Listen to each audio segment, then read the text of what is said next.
There's a guy who wants to talk to you. What's he listening? Serious? The other day I came across the YouTube channel of MrMinistryMan. You know how you get those suggestions after a video and you click on it because of the intriguing title or whatever it was? But I think this one was called The Atheist's Most Feared Question, which he admits was a hollow and provocative title in order to stir the pot. But hey, I clicked on it and I watched, so it worked. I really should consider doing something like that. I like this guy's style, to be honest. He's personable, he appears to be kind-hearted, and most of the time his videos are directed at other Christians, and I've got no reason to bust a guy's chops for that.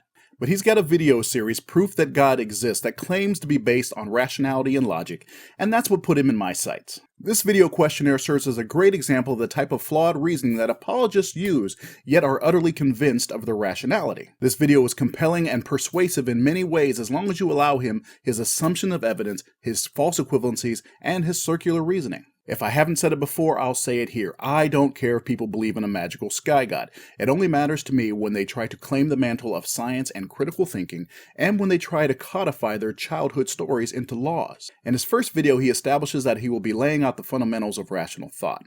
His next step is to ask the viewer, me, what I believe. Absolute truth exists. Absolute truth does not exist.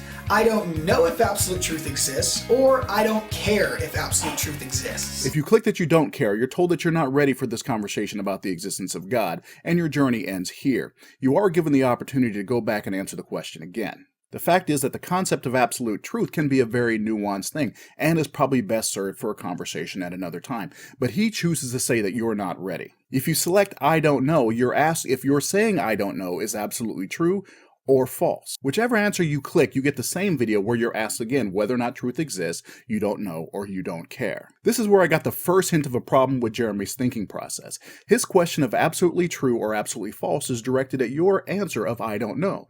In other words, are you telling the truth that you don't know, or are you lying? It's a useless question that he doesn't seem aware that he's asking. A better tactic would have not been to ask this question, but to say, I understand that for some reason you say you don't know. So for the sake of this discussion, how do you live your life? Do you live your life as if absolute truth exists, or do you live as if absolute truth does not exist? The outcome would be the same, but it would show a greater depth to his thinking. If you answer absolute truth does not exist, it again loops you back to the question where he asks you the four possibilities again. Another opportunity for him to show more depth. The fact is, someone can believe that absolute truth does not exist, but he chooses to ignore this possibility because it doesn't fit his agenda. He wants to guide the conversation in a specific way, so he avoids this line of thinking.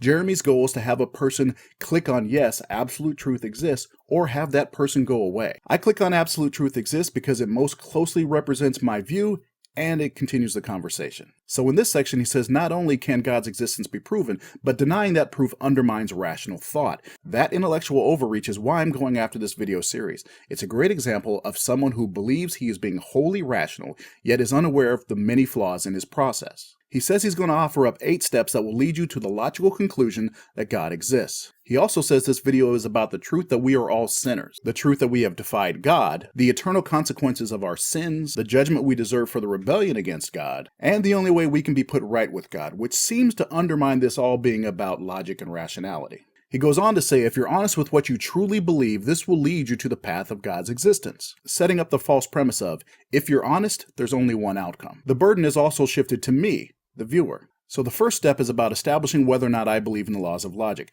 Do I believe the laws of logic exist, or do they not exist? If you click the laws of logic do not exist, you get a video that says, really? Answer truthfully.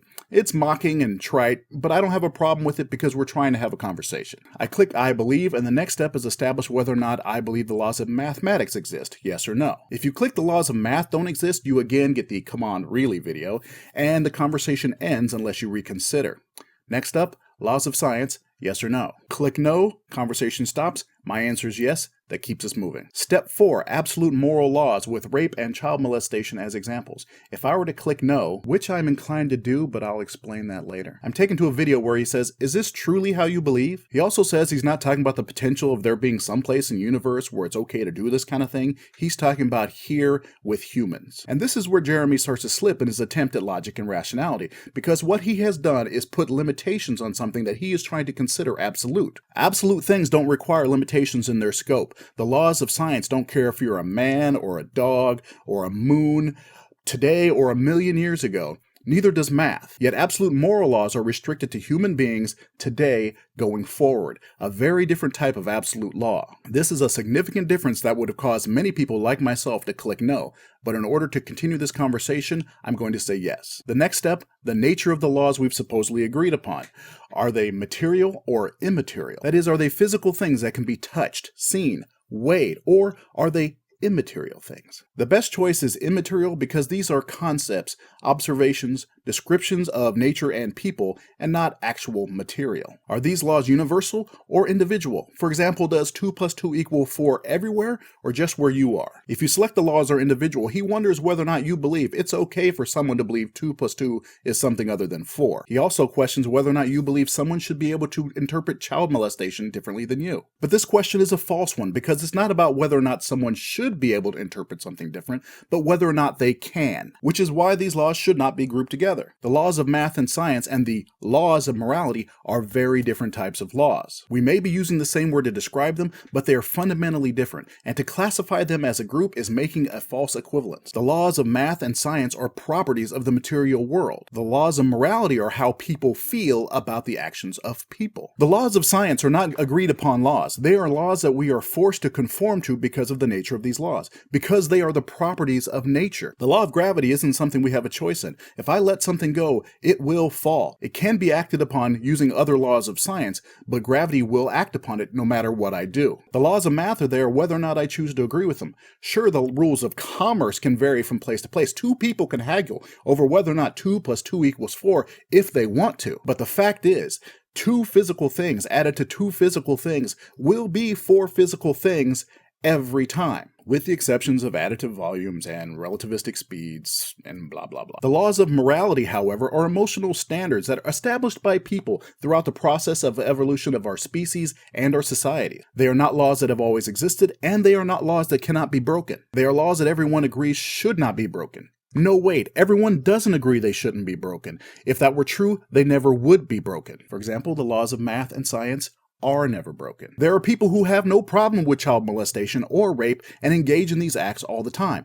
which by definition makes them not absolute and up to the individual. The universe will not stop someone from breaking a moral law, as it will a scientific or a mathematical one. The laws of math and science are laws with a capital L that cannot be broken. The laws of morality are laws with a lowercase l that can and are often broken. To equate these different types is neither logical nor rational.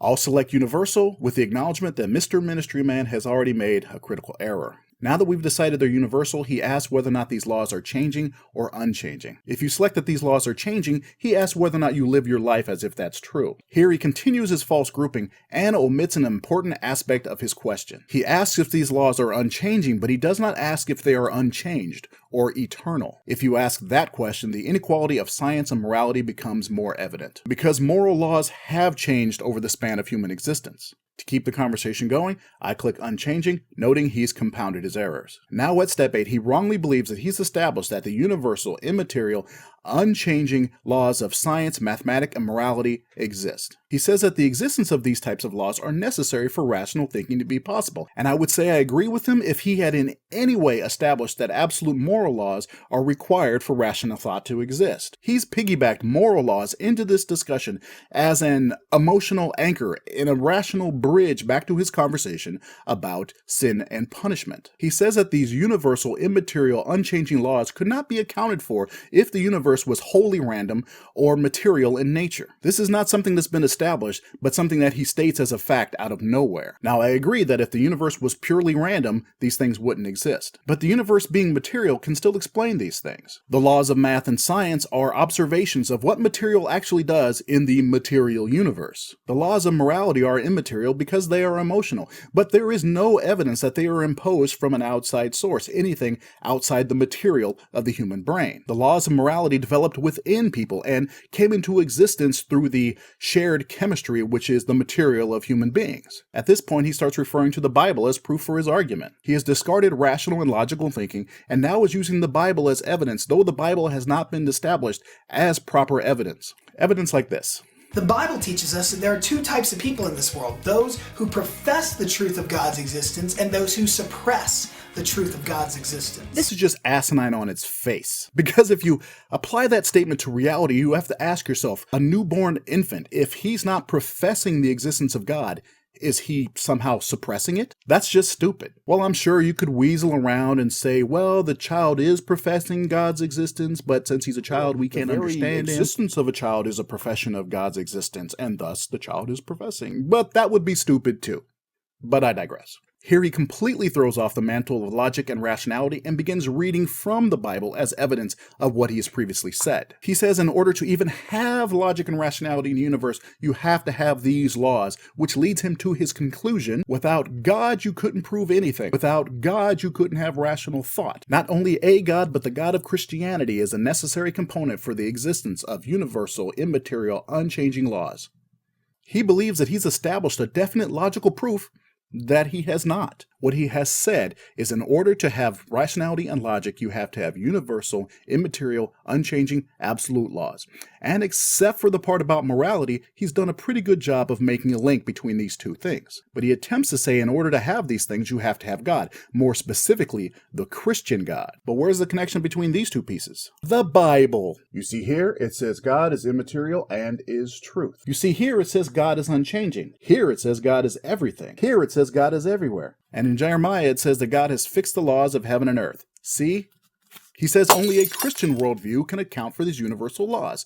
Why? Christians account for the universal, immaterial, unchanging laws as they reflect the very nature of God. Well, I account for these laws as they reflect the very nature and properties of the universe.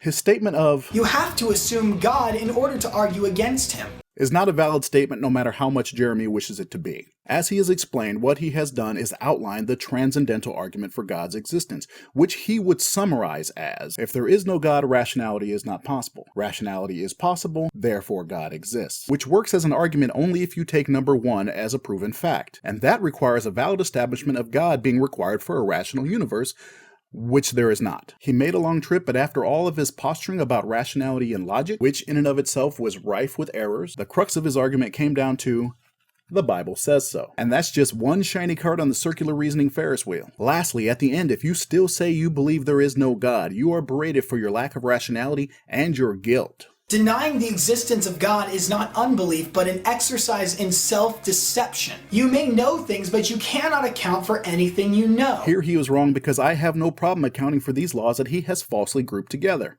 Did you think that you could go on denying the existence of God because although you're not a scientist or a philosopher, someone at some point, somewhere, some scientist or philosopher is going to come up with an explanation for the universal, immaterial, unchanging laws apart from God? Now, I just want to point out how the irrational theistic mind works. To them, there are only two possible explanations for things. Your explanation and my explanation. If you don't have an explanation today, mine is correct by default, no matter how unsupported it is. Did you try to come up with some alternative explanation on your own? Or did you even consider that the proof was valid? Note how he dismisses the concept of having your own explanation. His only explanation is that the Bible says so. So technically, your explanation is just as valid as his. And yes, I did consider the possibility that his proof was valid, but the rules of logic and evidence make me say it isn't. He says, hoping that an explanation for the universal, immaterial, unchanging laws can someday be found apart from God is a blind leap of faith and wishful thinking. But an explanation using God has not been found. Oh sure, it's been thrown out there. It's been waved around and shouted from the highest hills, but it has not been proven. Not even close. Mr. Ministryman is not the first and will not be the last to tout the transcendental argument as the ultimate conqueror of a non-theistic worldview.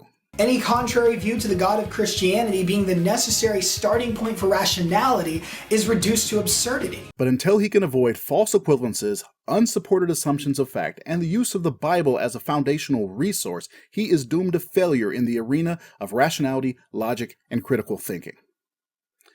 Other than that, he seems like a nice guy. That's my job. That's what I do.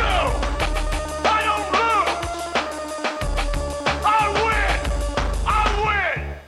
win. Is there no one on this planet to even challenge me?